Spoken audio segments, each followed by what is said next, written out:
Hello and नमस्कार दोस्तों, एक बार फिर से स्वागत है आपका हमारे YouTube channel learn with RP पर। आज हम आपके सामने कक्षा 10 के हिंदी काव्य महादेवी वर्मा जी द्वारा रचित पाठ 6 जो है उसका हम हिमालय से शीर्षक लेकर के आ गए हैं। तो 2022 की बोर्ड एग्जाम में हिमालय से शीर्षक है, जबकि इसका अगला शीर्षक जो है रूपासी तेरा घन केस पास वो हट चुका है। तो हमें सिर्फ इसी को पढ़ना है। ठीक, तो चलिए इसको आज हम समझते हैं लाइन बाई लाइन करके। यदि वीडियो अच्छा लगेगा तो लाइक एवं शेयर जरूर कीजिएगा। चैनल पर नए आए हैं तो सब्सक्राइब कर लीजिए, जिससे अगले वीडियो में हम आपसे फिर मिल पाएँ। ठीक, चलिए देखते हैं। हे चिर महान, महादेवी वर्मा जी हिमालय से कहती हैं कि हे हिमालय चिर महान, तुम सदियों से महान हो। चिर का अर्थ क्या है? सदियों से। ठीक, चिर का मतलब है सदियों से, महान मतलब महान हो। ठीक, हे हिमालय तुम सदियों से महान हो। महादेवी वर्मा जी कहती हैं कि हे हिमालय तुम सदियों से महान हो। यह स्वर्ण रश्मि छू श्वेत भाल।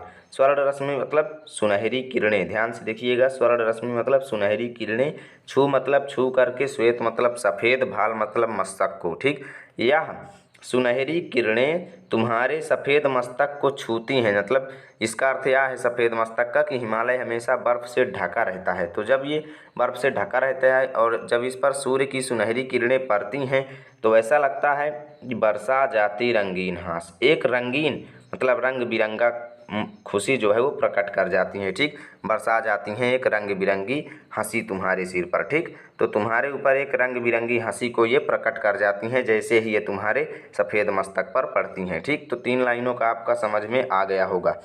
फिर देखिए, शैली बनता है इंद्रधनुष, परिमल मल जाता बतास, पर रागहीन तू हिम निधान। ध्यान से देखिएगा।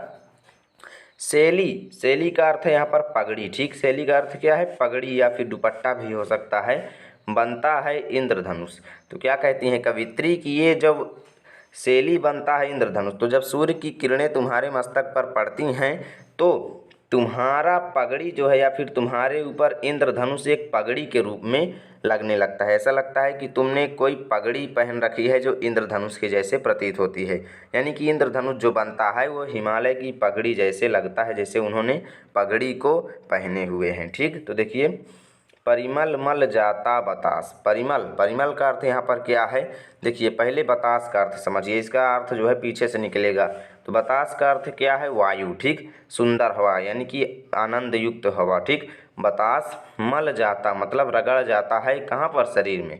और ये मल मतलब रगड़ रगड़ कर जाता है। परिमल मतलब चंदन। ठीक, चंदन रूपी धूल वो तुम्हारे ऊपर रगड़ जाता है। यानी कि जो सुंदर हवा चलती है वह तुम्हारे ऊपर चंदन रगड़ जाता है। ठीक, पर रागहीन तू हिम निधान, परंतु वो क्या कहती हैं कि हे हिमालय तुम रागहीन हो। रागहीन का अर्थ क्या है? आसक्ति रहित हो। यानी कि तुम आसक्ति रहित हो और तुम हिम निधान यानी कि बर्फ के भंडार हो। ठीक, आसक्ति रहित हो तथा बर्फ के भंडार हो। ठीक, तो यहाँ तक का अर्थ आपको समझ में आ गया होगा। अब आइए अगली लाइन देखते हैं। नभ में गर्वित झुकता नशीस, पर अंक लिए हैं दीन छार। देखिए, नभ में गर्वित झुकता नशीस। अब ध्यान से देखिए, नभ मतलब आकाश होता है। नभ का अर्थ क्या है? आकाश। गर्वित मतलब घमंड से ऊंचा है जो। झुकता नशीस, झुकता नहीं है, शीश मतलब सर की। हे हिमालय तुम्हारा जो ये सर है वो आसमान में अभिमान के साथ, स्वाभिमान के साथ जो इतना ऊंचा है वो कभी भी झुकता नहीं है। यानी कभी भी तुम्हारा सिर आसमान में झुकता नहीं है। परंतु अंक लिए है दीन छार, परंतु तुमने अपने गोद में, अंक का अर्थ क्या है? गोद में, लिए है मतलब धारण किए हो, दीन छार मतलब दीनहीन तुच्छ, छार मतलब मिट्टी को। तो क्या कहती हैं वो कि परंतु तुमने अपने गोद में इस दीनहीन तुच्छ मिट्टी को धारण किया है, तुम इतने उदार हृदय के हो। यानी कि तुम आकाश से भी, नभ में तुम्हारा जो ये घमंड से ऊंचा हुआ ये जो सिर है वो कभी भी झुकता नहीं है, परंतु इतने पर भी तुमने दीनहीन छार या मिट्टी को अपनी गोद में धारण किया है। कितने उदार हृदय के तुम हो। ठीक, अगली लाइन का देखिए। मन गल जाता नत विश्व देख, तन सह लेता है कुलिस भार, कितने मृदु कितने कठिन प्राण। मन गल जाता यानी कि तुम्हारा मन जो है, हे हिमालय तुम्हारा मन जो है, गल मतलब करुणा से क्या करता है? गलने लगता है, बहने लगता है। यानी कि करुणा की भावना में बहने लगता है। गल जाता नत विश्व देख, नत मतलब झुका हुआ, विश्व मतलब संसार को, देख मतलब देख करके। तुम्हारा जो ये हृदय है, मन है, वो अपने सामने झुके इस संसार को देख करके गलने लगता है। ठीक, क्या करने लगता है? करुणा की भावना में बहने लगता है। और तन सह लेता है कुलिस भार, और ये तुम्हारा जो शरीर है वो कठिन से कठिन वज्र के प्रहार को भी सह लेता है। अब ये कुलिस का अर्थ यहाँ पर किस लिए है? वज्र के लिए। ठीक, कुलिस का अर्थ है वज्र के लिए, भार मतलब उसके ठोकर को यानी वज्र के प्रहार को, तन सह लेता है यानी कि तुम्हारा शरीर जो है वो सह लेता है, यानी कि उसके ऊपर वज्र का भी कोई असर नहीं पड़ता है। यानी कि हे हिमालय, तुम्हारा शरीर जो है वो वज्र के प्रहार को भी सह लेता है। कितने मृदु कितने कठिन प्राण, यानी कि तुम्हारा प्राण जो है यानी तुम्हारा जीव जो है वो कितना मृदु, कितना कोमल है और कितना कठिन है। यानी कि तुम्हारा प्राण जो है वो कठिन भी है और कोमल भी है। क्यों? क्योंकि मृदु इसलिए है कि तुम अपने ऊपर दीनहीन मिट्टी को धारण कर लेते हो। इसका मतलब यह है कि तुम्हारा हृदय जो है वो मृदु है, और कठिन इसलिए है कि तुम वज्र के प्रहार को भी सह लेते हो। ठीक, तो इसीलिए महादेवी वर्मा कहती हैं कि तुम्हारा मन जो है वो कितना कठिन और कितना मृदु है। ठीक, तो यहाँ तक आपको समझ में आ गया होगा। अगली लाइन का देखिए, ये वेरी इंपॉर्टेंट है, एग्जाम में बहुत आता है। ठीक, तो इसको ध्यान दीजिएगा। टूटी है तेरी कब समाधि, झंझा लौटे सतहार हार, बह चला द्रगों से किंतु नीर, सुनकर जलते कण की पुकार, सुख से विरक्त दुख में समान। ठीक, इसको भी समझिए।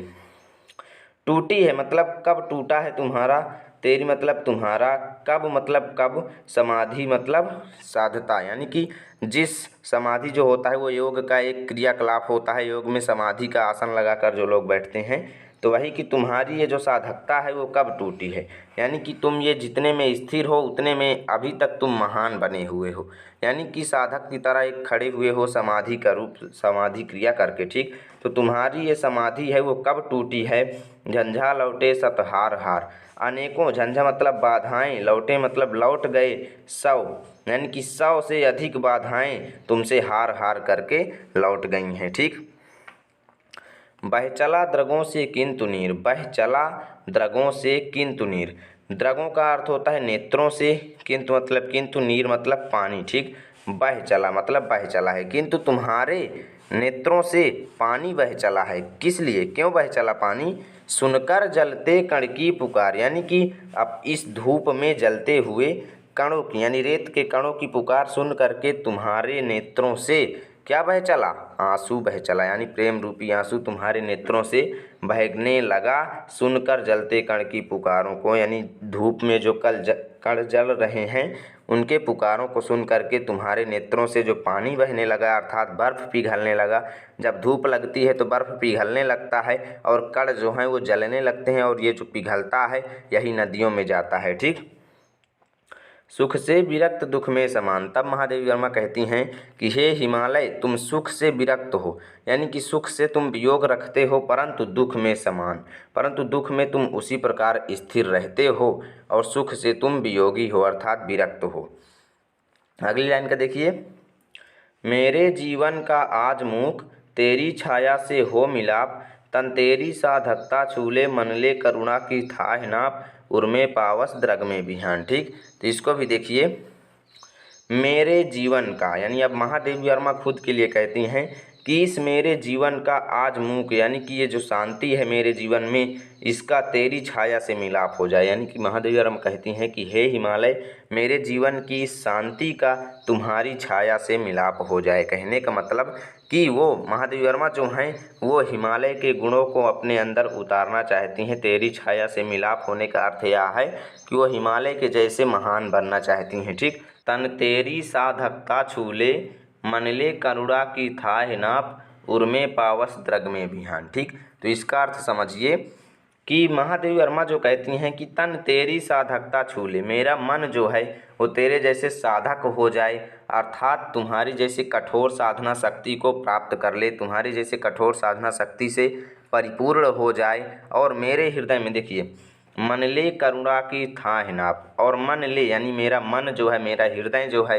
वो करुणा की थाह नाप, यानी कि तुम्हारे जैसे दया का सागर भर जाए, यानी थाह नाप मतलब सागर की तरह मेरे अंदर भी तुम्हारे जैसी दया का भाव आ जाए। ठीक, उर्मे पावस दृग में बिहान, उर्मे पावस देखिए, उर्मे मतलब मेरे हृदय में, पावस मतलब सरसता, दृग में विहान मतलब मेरे नेत्रों में, विहान का अर्थ यहाँ पर जो है वो ज्योति जगमगाती है, इससे है। ठीक, तो क्या कहते हैं कि उर्मे पावस द्रग में विहान, मेरे हृदय में तुम्हारे जैसे इस करुणा की बरसात के कारण, यानी पिछली लाइन से इसका संबंध है करुणा की था नाम से, कि तुम मेरे हृदय में तुम्हारी जैसी करुणा की बरसात के कारण सरसता बनी रहे और मेरे नेत्रों में ज्ञान की ज्योति जगमगाती रहे। ठीक, और ये जो लिया गया है ये महादेवी वर्मा के सांध्य गीत से लिया गया है।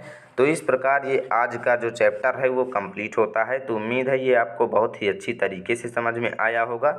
यदि वीडियो अच्छा लगा है तो लाइक कीजिए, चैनल पर नए हैं तो सब्सक्राइब कीजिए, जिससे अगले वीडियो हम आपके साथ मिल पाएंगे।